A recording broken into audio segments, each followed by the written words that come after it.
আমার চেয়ে অনেক অনেক বেশি বিজ্ঞ যারা আছেন তারা বালাউদ্দি সাহেব সম্পর্কে আমার চেয়ে বেশি বলবেন এবং বেশি জানেন।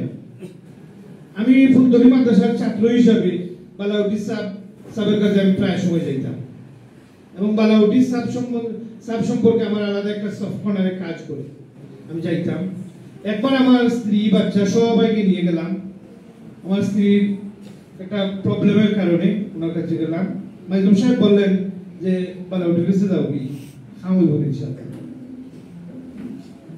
গেলাম। যাওয়ার পরে বালাউদ্দি সাহেব অনেক কিছু কইলাম, কোয়ার পরে কইল বা কোনটা লাগতো না, এক কাজ করি বলে একজন আবিচাপ দেখিয়া তোমার বাসার সূরা বাকারার খতম করাই দিও, শেষ হয়ে যাবে ইনশাআল্লাহ।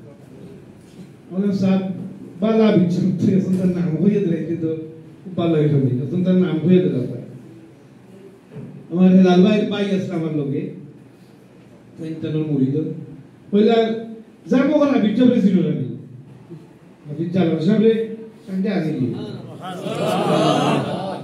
এটা আমার লোকে কথা।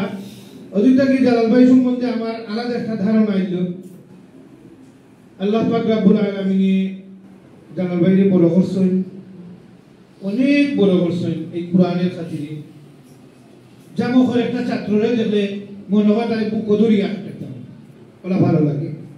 জামক সম্বন্ধে কইলে আবেগ আইলে আমি আর কিছু কই আপনারা এই মূল্যবান সময় নষ্ট করতাম না, এই বলে আমার বক্তব্য শেষ করলাম।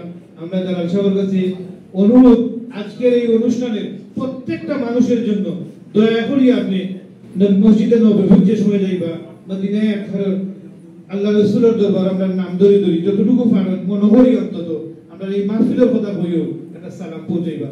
আসসালাতু ওয়াসসালামু আলাইকা ইয়া রাসূলুল্লাহ ওয়া আলাইহি ওয়া সাল্লাম।